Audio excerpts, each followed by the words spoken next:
Hello, everybody. This is Devin Jones coming to you from McDonald Financial Services, and I've got Rachel Congleton here with me in the office, and we're going to talk to you a little bit about what happened last week economically, a little bit of political stuff mixed in, and then we'll talk a little bit about some fun stuff towards the end of this. So, Rachel, what's up? What's first on our list there? Well, we got our PPI numbers in. Yep, the PPI numbers came in. That's the Producer Price Index came in last week. Came in hotter than what was expected. So the previous week, AJ and I talked a little bit about CPI, which is the Consumer Price Index, and that came in as expected. So there wasn't a lot of inflationary news that came in there. So the expectation was that February would be fine. As expected, the PPI Producer Price Index numbers came in a little bit hotter. We had talked about that around here, that sooner or later those numbers were going to come in hotter. They're usually the first indication that we've got an inflationary problem. And it's certainly starting to tick up a little bit. So we're going to have to keep our eye on that. The Fed are obviously keeping their eye on that. That's one of the topics on our list today is, hey, the Fed, they met this past week. They held rates steady. They did not want to raise rates at this point in time, although that was certainly floated out there. We had a couple of days early in the week last week that looked pretty good for the market. And then the Fed met on Wednesday and kind of came in and said, hey, right on the heels of the PPI numbers, saying, hey, we're a little bit concerned about what's going on. Economic things were already starting to kind of trend up a little bit. That was prior to the war with Iran. And so now we're starting to see that conflict kind of filter in as well. And so they're really keeping their eye on oil prices, prices at the pump, and certainly that's going to trickle down into the economy as well. So we're all kind of holding our breath a little bit as far as the March numbers go, but we'll just have to kind of see and play that by ear. At this point, the Fed are comfortable not doing anything with rates. Then we'll just have to kind of see where we go from here. Their dot plot came in. That's kind of the numbers that we look for to say, all right, what's the expectation of rates, where they're going? Still looks like they're leaning towards maybe cutting rates one more time.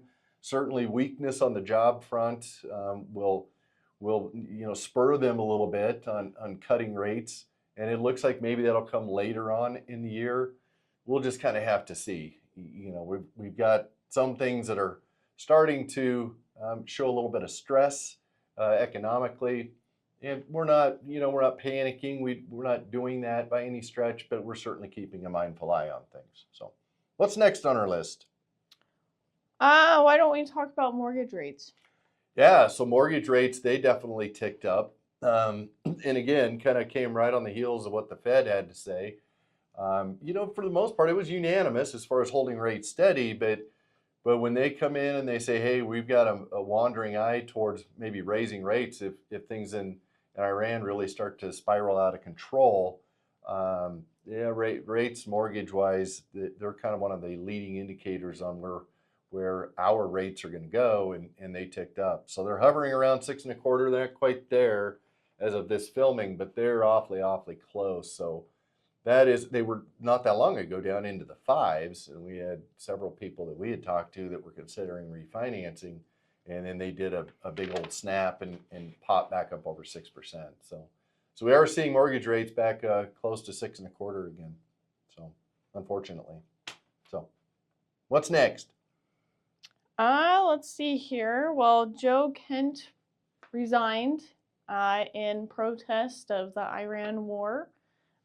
He didn't like the pressure from Israel and the powerful American lobby, and so he was protesting against that and decided it's his time to leave. Yeah, and he's the head of the counterterrorism group, I believe. Mm-hmm. He was in place. He was put into place last year by President Trump. A lot of the Democrats did not like that nomination, and unfortunately, as politics go, both sides were kind of at odds with him. But he was not a fan of what's going on over there right now. So he resigned, and so we moved past Joe Kent. So what's next? The JSB walkout. The JBS Oh. walkout. Yeah. So, That's what I meant. so JBS is one of the largest meatpacking plants in the United States, and they're real close to us. We can smell them every now and again. They're just to the east of us, so they're over in Greeley. Their workers, they have like 3,800 employees that threatened to walk out. The majority of them did walk out, from what we're hearing. That happened on Monday last week. And it's, they're not happy with wage growth. Their wage growth, from what I read, was somewhere around, it's averaging somewhere around 2%, and that's below kind of the market average. So they're not happy with that. We'll see. Meat prices are already high, and so that's only going to kind of add to that if we see a shortage and a run on meat and don't have as much of it being produced. So anyway, so they staged, I believe it's a 2-week walkout, and we'll see where that goes. Maybe they'll get something figured out there, but as of the taping of this, nothing had been figured out just yet. So you want to talk about the Oscars? The Oscars happened Sunday last week. Yeah, we had Best Actress Jessie Buckley in that Shakespeare movie from last year. Didn't see it. Did you? No, I did not. Not a big film guy myself. Nope. We had Best Actor of Michael B. Jordan in Sinners. Yeah, supposedly that was a great show. Great movie. Yeah. I didn't see that one either. And Best Film was One Battle After Another. I hadn't seen that one either, but looks like we've got some work to do. Yeah. We got some films we got to watch. Yes, so definitely. maybe we'll do that over the next couple of weeks. Maybe my wife and I'll pop some popcorn and watch some movies.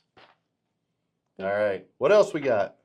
Well, we had March Madness that started last week as well. Yeah, hopefully everybody got into our pool. That's a fun part I alluded to. So we do have a pool that Abel in our office created, and we've had every year it seems to get bigger and bigger as far as participants go in that. So good luck to those that signed up and got in our pool. It's just kind of bragging rights. We don't give away any prizes or anything like that. But spot on the trophy. Yeah, spot on the trophy. We do have a trophy, so that gets you nothing but recognition here. So anyway, so good luck to everybody in their pools. I'm sure lots and lots of pools are out there, and it's always a fun time of year. So lots of activity going on. So anyway, that's what we had for you this week. Thank you for watching. As you probably have been able to tell, AJ's on location this week. So he should be back and better than ever next week and have all kinds of good stuff to tell us about maybe where he's been. So anyway, thank you for watching, and have a great week.